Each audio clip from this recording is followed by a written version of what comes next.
Here with first-year head coach Dana Callihan of the Grand Valley State softball team. Coach, talk about replacing Doc Woods, 24-year coach. You were with him for 12, 13 years. Talk about replacing him and kind of what you hope to, how you put your stamp on the program now. Well, a lot of the things that Coach Wood had in place, we want to maintain that.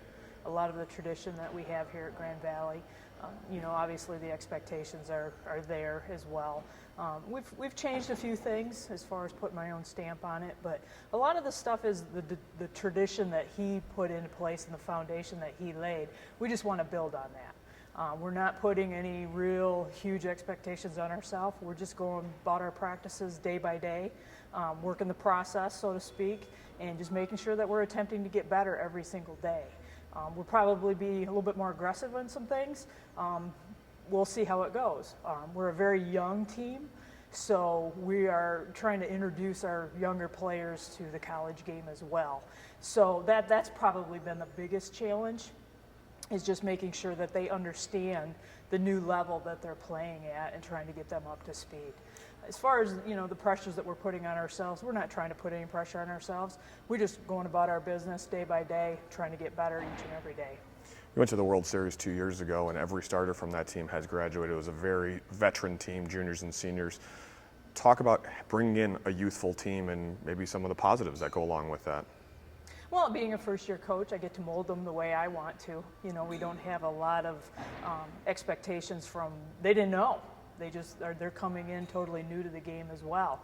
So that's been kind of nice. We can kind of lay our stamp out there as far as what my expectations are, and not necessarily what Coach Woods had. But at the same time, a lot of the tradition is still there, and they know that. So that they're working hard and doing a good job of actually molding themselves into the program that we want.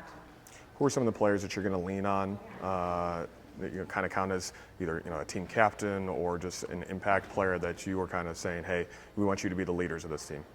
Sarah Andrzejczyk is our junior pitcher for us. She's by far has the most experience out of our pitching staff.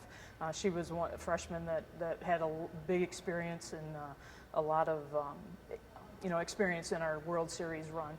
So we were relying on her from our pitching staff perspective. Jenna Lenza is another one, sophomore only this year, but she by far is my veteran on the infield.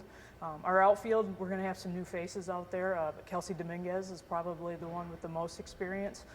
She played a lot of left field for us last year, and so we're relying on her as well. So those three are probably as far as past playing experience.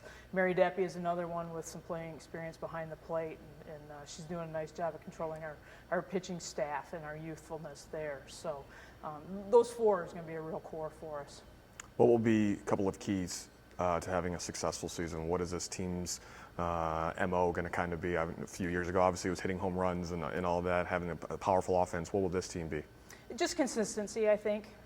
Our pitching staff and them being consistent, and our defense being consistent, not getting ahead of ourselves, and just playing the basic game of softball, making the plays that we need to make, not trying to do anything too fancy. You moving runners, situational hitting, those kinds of things. We're back to basics. I mean, that's what we're focusing on, is just making sure that we can do those little things that we need to do as a softball team. Talk about the conference in general, kind of getting out there and hoping to play some games before April, and just kind of the rigors. I mean, the conference has gotten a lot better the past few years, and there's certainly some strong teams in the league. Absolutely. Wayne State went to the World Series last year, represented us very well. Ohio Dominican won the conference last year. Saginaw was right in the mix. Northwood's in the mix usually. So our conference is one of the better ones in the country, and so it's always competitive. So we're gearing up for that. Hopefully we get a good preseason or non-conference schedule in, depend on weather, of course. Our trip to Florida will be a good indicator for us. We've got a fairly competitive schedule down there, and then hopefully that'll gear us up for our conference season. Dana, thanks so much. Thank you.